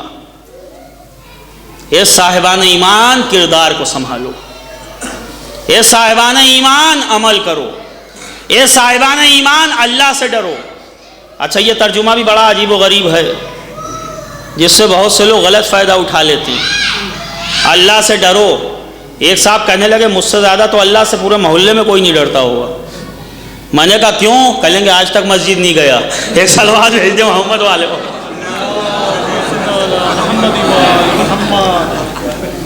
اللہ سے ڈرو، یا آخر کیوں ڈریں؟ ڈر پہ جب غور کیا تو ڈرا تو ہمیشہ غلط چیزوں سے جاتا ہے۔ ہم نے تو کوئی اچھی چیز نہیں دیکھی جس سے ڈرا جاتا ہو۔ جاہلوں سے ڈر، خراب ماحول سے ڈر، غربت سے ڈر، دشمنوں سے ڈر، جانوروں سے ڈر، ڈاکوؤں سے ڈر، رہزنوں سے ڈر۔ اور وہ اللہ کہہ رہا ہے ہم سے ڈرو جس نے انٹروڈکشن ہی دیا ہے الرحمن الرحیم۔ ساری اچھائیاں اس کی طرف، مگر وہ کہہ رہا ہے کہ ہم سے ڈرو۔ ڈر پہ جب غور کیا تو پتہ چلا کہ ہر ڈر بری چیز سے نہیں ہوتا۔ ایک ڈر ایسا ہوتا ہے جو محبت کے ساتھ ہوتا ہے، اور جہاں محبت ہوتی ہے وہاں عمل سدھرتے ہیں۔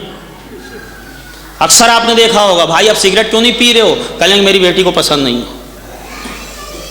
اب دیر رات تک باہر کیوں نہیں رہتے؟ کہیں میری ماں کو پسند نہیں ہے۔ اب یہ کام کیوں نہیں کرتے؟ کہیں میری بیوی کو پسند نہیں ہے۔ تو یہ کیا ہے؟ کہا ڈر ہے۔ کہا یہ کیسا ڈر ہے؟ کہا یہ محبت کا ڈر ہے۔ جس سے محبت ہوتی ہے اس سے ایک ڈر ہوتا ہے کہ مجھ سے کوئی ایسا کام نہ ہو جائے جو اس کی مرضی کے خلاف ہو۔ یہاں پہ اللہ کے ڈر سے مطلب یہ ہے کہ معصوم کہہ رہے ہیں کہ اپنی محبت کا مرکز ذات الہی کو بنا لو۔ جب محبت کا مرکز اللہ ہوگا تو اندر ایک ڈر ہوگا کہ کوئی کام ایسا نہ ہو کہ جس سے وہ ناراض ہو جائے۔ صلوات بھیجیں محمد والے۔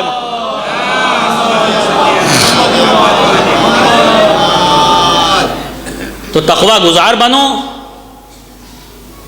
اور اللہ کہہ رہا ہے کہ ہمارے ذریعے سے آنا ہو تو وسیلے کے ساتھ آنا، بغیر وسیلے کے نہ آ جانا۔ لیکن جن کو وسیلہ بنایا ہے ان کی معرفت کے ساتھ آنا۔ اگر معرفت نہیں رکھو گے تو آنکھیں تو ہوں گی مگر قرآن کہے گا کہ اندھے ہو۔ اور کہیں کہیں معرفت اگر ہو تو آنکھیں نہ بھی ہوں مگر معرفت کی آنکھیں بہت کام کرتی ہیں۔ ہمارے آپ کے پانچویں امام محمد باقر علیہ السلام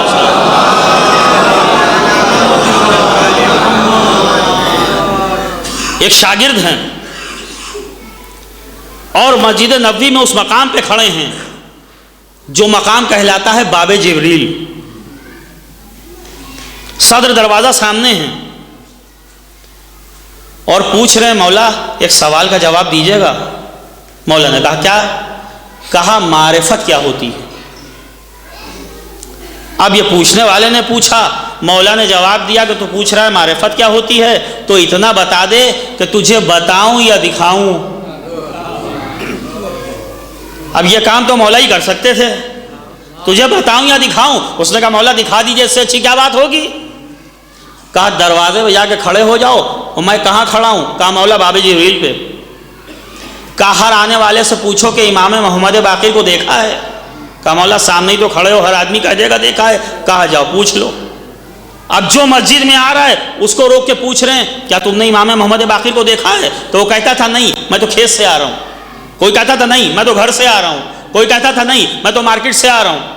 لیکن ایک شخص ایسا آتا ہوا دکھائی دیا کہ جس سے ان کی پوچھنے کی ہمت نہیں ہوئی، کیونکہ ہاتھ میں عصا لے کے ٹٹولتا ہوا چلا آ رہا تھا، نابینا تھا۔ اب ظاہر سی بات ہے کسی نابینا سے پوچھئے گا کہ آپ نے فلاں چیز کو دیکھا ہے؟ تو یہ واپس آ گئے، امام نے اشارہ کیا پوچھو، تو یہ کہنے لگے مولا نابینا ہے اس کو دکھائی نہیں دیتا۔ مولا نے کہا پوچھو۔ آگے بڑھے، آنے والا کوئی اور نہیں تھا، مشہور صحابی ابو بصیر تھے۔ آگے بڑھے، کہا ابو بصیر معاف کرنا، کیا تم نے امام محمد باقر کو دیکھا ہے؟ کہنے لگے دیکھنے کی کیا بات ہے، سامنے ہی تو کھڑے ہیں۔ گھبرا کے کہنے لگے تم نے دیکھا ہے؟ کہنے لگے میرے نابینا ہونے کی وجہ سے یہ سوال پوچھ رہے ہو؟ ارے امامت کو دیکھنے کے لیے آنکھوں کی نہیں معرفت کی ضرورت ہوتی ہے۔ صلوات بھیج دو محمد والے محمد۔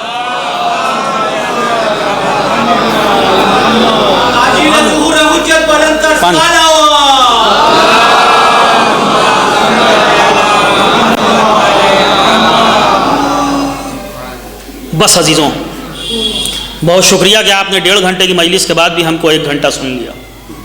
شہزادی آپ کو اس کا اجر دیں۔ تو اللہ نے ایمان کی بات کی، تقوی کی بات کی، اور بات کی کہ وسیلہ اختیار کرو، اور جن کو وسیلہ بنایا تھا ان کا کردار اتنا بلند تھا کہ دشمن ان کو قید کرتا رہا، ان کے گلے کاٹتا رہا، ان کو پریشان کرتا رہا، لیکن ان کے کردار کو نہ قید کر سکا، ان کی عظمتوں کو نہ دبا سکا۔ اور جہاں سب سے زیادہ دشمنی پڑھائی جاتی تھی اس شام میں بھی اہل بیت کے کردار کا لوہا منوایا۔ مولا کے ایک صحابی کسی جنگ میں شہید ہو گئے تھے، ان کی بیوہ ایک 10 برس کا بچہ لیے ہوئے یتیم، اور غربت کا یہ عالم تھا کہ شام کے بازاروں میں بھیک مانگتی تھی۔ اور یہ مومنہ تاریخ میں ناصرہ شامی کے نام سے مشہور ہوئی۔ کبھی ان کے آگے ہاتھ پھیلا دیا، کبھی ان کے آگے ہاتھ پھیلا دیا، کسی نے دے دیا 2 دن کھا لیا، کسی نے دے دیا 1-2 مہینہ کھا لیا، مگر ظاہر سی بات ہے کہ بھیک تو ختم ہی ہو جاتی ہے نا۔ اتنا پریشان ہو گئی غربت سے کہ شام کی مسجد کے آگے بیٹھ کر رونے لگی اور کہنے لگی پروردگار اس ذلت کی زندگی سے چھٹکارا کب ملے گا؟ مسجد سے کوئی شخص نکلا، اس نے کہا ہے ناصرہ اگر تم اس ذلت سے چھٹکارا چاہتی ہو تو مدینے کیوں نہیں چلی جاتی؟ کہا مدینے میں کیا ہے؟ کہا سنا ہے کہ مدینے میں ایسا سخی رہتا ہے کہ جو جس کو دے دیتا ہے پھر وہ کسی کے آگے ہاتھ نہیں پھیلاتا۔ یہ تھی اہل بیت کی سخاوت جو دشمنوں کے بیچ تھی۔ گھبرا کے پوچھا کون ہے ایسا دینے والا؟ کہا وقت کا امام ہے اور نام ہے حسین ابن علی۔ یہ حسین کا کردار تھا جو اتنا مشہور تھا۔ بیٹے کو لے کے شام سے سفر کر کے مدینے پہنچی۔ آج شام سے مدینہ کتنی دور ہے، اس زمانے میں اس غریب نے کتنا بڑا سفر کیا ہوگا۔ مدینے پہنچی، مدینے میں حسین کا گھر پوچھا، لوگوں نے بتایا یہ وہی گھر ہے جہاں رسول رہتے تھے، یہی حسین کا گھر ہے۔ بتفصیل کم کر کے بتا رہا ہوں۔ جیسے ہی دروازے پہ پہنچی ایک غلام اور ایک کنیز گھر سے نکلے اور اس سے پوچھا تم ہی ناصرہ ہو؟ گھبرا کے کہا پہلی بار مدینے آئی ہوں۔ میرا نام کیسے جانتے ہو؟ کہا ہم کہاں جانے، جو اندر بیٹھا ہے وہ تمہارا انتظار کر رہا ہے، اور ہر آنے والے کا انتظار کرتا ہے، ہر چاہنے والے کا انتظار کرتا ہے۔ کنیز نے اس ناصرہ کا ہاتھ پکڑا، غلام نے بیٹے کا ہاتھ پکڑا۔ روایت بتاتی ہے کہ جب ماں و بیٹے جدا ہوئے تو ان کے جسم پر لباس فقیری تھے. تھوڑی دیر کے بعد جب یہ واپس آ کے ملے ہیں تو ان کے جسم پر لباس فاخرہ تھے، قیمتی لباس. ماں نے بیٹے کو دیکھا، بیٹے نے ماں کو دیکھا، ایک دوسرے کو پہچان نہ سکے. ایک دوسرے سے پوچھتے تھے کیا ہوا تمہارے ساتھ؟ کہا کیا بتاؤں، میں نے تو ایسے لوگ آج تک نہ دیکھے جو ہم بھیک مانگنے والوں کو اپنے دسترخوان پہ بٹھا کے کھانا کھلاتے. اور بیٹا کہنے لگا کہ اماں تمہیں کیا بتاؤں، جب سے باپ مرا ہے، جب سے یتیمی کی تلخیاں پریشان کرتی تھی، لیکن جتنی دیر حسین کے پاس بیٹھا ہوں یہ احساس ختم ہو گیا تھا کہ میں یتیم. حسین یتیموں سے بڑی محبت کرتے. ماں نے اپنا حال بتایا، بیٹے نے اپنا حال بتایا. ماں نے کہا کہ جب میں اندر پہنچی تو کچھ نورانی چہروں والی بیویاں گھر کے اندر تھیں. کنیز نے تعارف کرانا شروع کیا، یہ حسین کی بہن زینب ہے، یہ حسین کی بہن کلثوم ہے، یہ عباس کی بہن رقیہ ہے، یہ حسن کی زوجہ ام فروا ہے. ایک ایک بی بی کا تعارف ہوتا جاتا تھا. تو کہا اماں کیا ہوتا تھا؟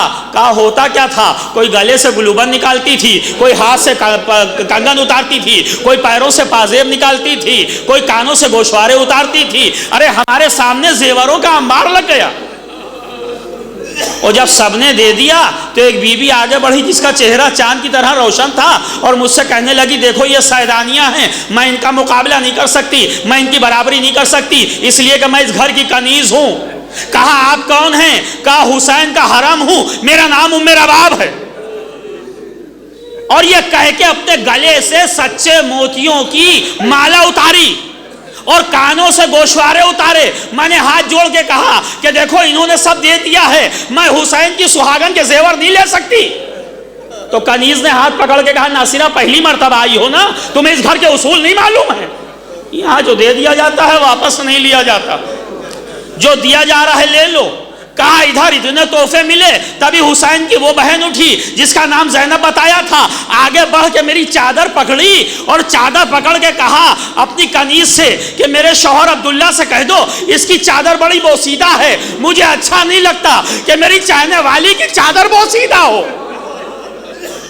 مدینے کے بازار سے اتنی چادریں خرید کے دے دو کہ پھر کبھی اس کو چادریں نہ لینی پڑے. کہا دوسری بہن اٹھی جس کا نام ام کلثوم بتایا تھا، اس نے کہا میرے شوہر محمد سے کہہ دو اس کا لباس بڑا بوسیدہ ہے، اس کو اتنے لباس دے دیے جائیں کہ پھر کبھی اس کو لباس نہ لینا پڑے. یہ بیٹا اتنی نعمتیں مل گئیں، تمہارے ساتھ کیا ہوا؟ کہا وہی اماں جو تمہارے ساتھ ہوا. ایک ایک کا تعارف ہوتا رہا، یہ حسین کا بھائی ہے، یہ حسین کا چچا زاد ہے، یہ حسین کا بہنوئی ہے، یہ حسین کا بھانجا ہے، یہ حسین کا بھتیجا ہے. کہا کیا ہوا؟ کہا کوئی سواری دیتا، کوئی لباس دیتا، کوئی درہم دیتا، کوئی دینار دیتا. اے اماں اتنا دے دیا کہ میں نے حسین سے کہا مولا اجازت، تو حسین نے کہا مجھ سے مانگنے آئے تھے، ابھی میں نے کہا کچھ دیا. اور یہ کہہ کے ایک مٹھی خاک اٹھائی، مجھ سے کہا دامن دراز کرو. میں نے اپنا دامن پھیلایا، جیسے ہی حسین نے دامن میں ڈالا، اے اماں دیکھو زمرد ہیں، اے اماں دیکھو یاقوت ہیں، اے اماں دیکھو موتی ہیں، اتنا مل گیا ہے اماں ہم مالدار ہو گئے، اب کسی کے آگے ہاتھ نہیں پھیلائیں گے. تاریخ بتاتی ہے کہ ماں بیٹے امیر ہو کے چلے شام کے بازار میں زیوروں کا کاروبار شروع کیا. بس تفصیل چھوڑ رہا ہوں، زیوروں کا کاروبار شروع کیا. حسین کے دیے ہوئے تحفے تھے، اتنی برکت ہوئی کہ شام کے بازار میں 4 دکانیں خریدی اور مکان اس حساب سے بنوایا کہ نیچے کاروبار کرتا تھا، چھت پہ مکان بنوایا تھا. یہ آ کے کبھی کبھی بالا خانے پہ بیٹھ جاتی تھی، بازار کی رونقیں دیکھا کرتی تھی. وقت گزرتا گیا، بیٹا جوان ہو گیا، اس کی شادی ہو گئی، یہ ضعیفی کی طرح بڑھنے لگی. ایک دن گھر میں مصلی میں بیٹھی عبادت کر رہی تھی، بیٹا گھر میں آ گیا. بیٹے سے کہا کہ بیٹا یہ تو کاروبار کا وقت ہے، اس وقت گھر میں کیوں آ گئے؟ کیا آج کاروبار اچھا نہیں ہے؟ کہا ماں آج تو کاروبار بہت اچھا ہے، یہی تو بتانے آیا ہوں. آج مصلی پہ نہ بیٹھو، آج چھت پہ جاؤ، دیکھو ذرا بازار کی رونق دیکھنے قابل ہے. کہا کیا ہوا؟ کوئی خاص بات ہے؟ کہا ہاں بڑی خاص بات ہے، بازار سجائے جا رہے ہیں، بازار سجائے جا رہے ہیں، آئینہ بندی کی جا رہی ہے، اعلان ہو رہا ہے حکومت کے کچھ قیدی بازار سے گزارے جائیں گے. اللہ ان آوازوں پر رحمت حاصل کرے، اللہ مرحومہ کے درجات کو بلند کرے. بس ماں نے مسلح چھوڑا، آ کے بالا خانے پہ بیٹھ گئی، کہا بیٹا صحیح کہہ رہا تھا، آج بازار میں رونق بہت ہے۔ بس اعلان ہوا کہ کچھ باغی ہیں جن کا تماشا دیکھ لو۔ بس حکومت کے قیدی گزرنا شروع ہوئے۔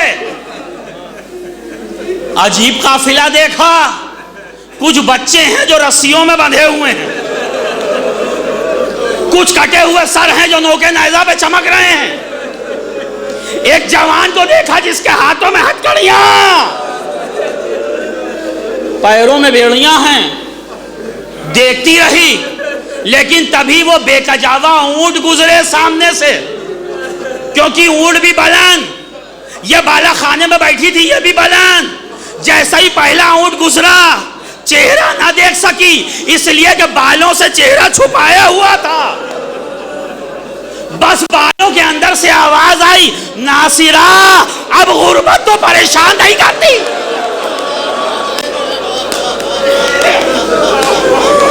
دوسری بیوی آگے بڑھی، ناصرہ اب لباس تو بوسیدہ نہیں ہے۔ کوئی بیوی آگے بڑھی، ناصرہ اب چادر کی شکایت تو نہیں ہے، اے ناصرہ اب بھوکی تو نہیں ہو، اے ناصرہ اب غربت کی شکایت تو نہیں ہو۔ ایک ایک بیوی نام لیتی جاتی، یہ گھبرا کے کہنے لگی، کہا میں، کہا یہ قیدی، ارے میرا نام کیسے جانتے ہیں؟ ایک بیوی سامنے آئی، اس نے چہرے سے بالوں کو ہٹایا، بہت دنوں کے بعد چہرہ دیکھا لیکن پہچان گئی۔ ارے اس گھرانے میں جو چہرے ہیں اسے بھول کون سکتا؟ جیسا ہی چہرہ پہچانا، بس دو جملوں کی زحمت ہے۔ روایت بتاتی ہے کہ گھر سے اتری، قافلہ آگے آگے، ناصرہ پیچھے پیچھے، بے اختیاری کے عالم میں سر سے چادر اتر گئی۔ جیسا ہی اس کی سر سے چادر اتری، جوان بیٹا بازار میں بیٹھا تھا، ماں کی چادر دیکھی، زمین سے اٹھائی، ماں کی طرف دوڑا، بس ایک جملہ کہا، آخری جملے کی زحمت، لیکن افسوس یہ ہے کہ وہ جملہ چوتھے امام کے سامنے کہہ دیا۔ ارے چادر لی، ماں کو دیکھا، ماں کے سر پہ چادر ڈالی، اور جیسے ہی چادر ڈالی ویسے ہی ایک جملہ کہا، اے اماں کیا کرتی ہو، ہم عزت دار ہیں۔ اے اماں کیا کرتی ہو، ہم عزت دار ہیں۔ جن کے بیٹے عزت دار ہوتے ہیں ان کی مائیں بازار میں بغیر چادر۔ یہ جملہ سنا، ایک مرتبہ بیٹے سے کہا، ارے کس عزت کی بات کر رہا ہے، جن کے صدقے میں ہم عزت دار ہوئے ہیں، ارے یہ نبی کی بیٹیاں ہیں، ارے یہ علی کی بیٹیاں۔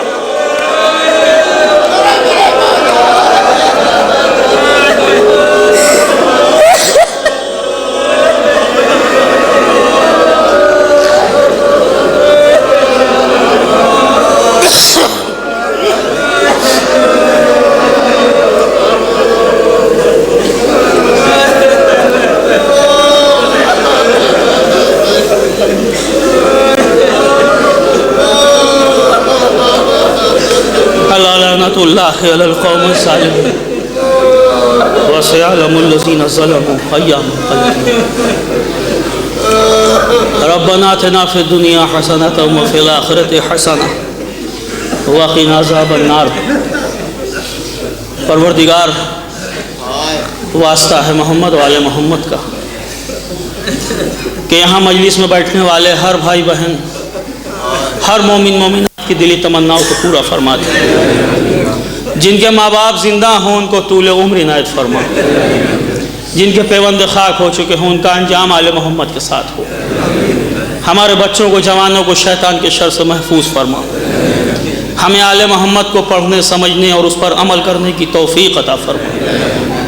جو حج و زیارت کے متمنی ہیں پروردگار ان کی تمنا کو پورا کر دے۔ جو مقروض ہیں ان کو قرضوں سے نجات دے دے۔ جن گھروں میں فریض جوان ہیں وہ عزت کے ساتھ اپنے گھر کو ہو جائیں۔ پالنے والے جس مرحومہ کی مجلس ہے ان کے درجات کو بلند فرما، گھر والوں کو صبر جمیل عطا فرما، ظلم و ظالمین کے خاتمے کے لیے حضرت کے ظہور میں تعجیل فرما۔ اور ایک دعا خصوصی کہ جو لوگ اس سال عزاداری میں رکاوٹ کا سبب بنے ہیں، پروردگار انہیں نیست و نابود فرما۔ ربنا تقبل منا انک انت السمیع العلیم۔ آپ حضرات سے گزارش ہے کہ ایک مرتبہ سورہ حمد اور 3 مرتبہ سورہ اخلاص کی تلاوت فرما کر مرحومہ و مغفورہ ام سلمہ کربلائی بنت مرحوم بشیر حسین، محمد حسنین مرحوم ابن حاجی ہدایت حسین، حاجی ابو جعفر مرحوم، حاجی محمد ابراہیم مرحوم، دیگر مومن مومنات، حکیم امت ڈاکٹر قلب صادق صاحب، اور جو بھی علماء و ذاکرین اس سال دنیا سے گئے، اور آج صبح میرے دوست میرے بھائی محمد حیدر صاحب اس دنیا سے گئے ہیں، ان سب کے لیے اور اپنے اپنے مرحومین کے لیے اس حال کرتے ہیں۔ بسم اللہ الرحمن الرحیم۔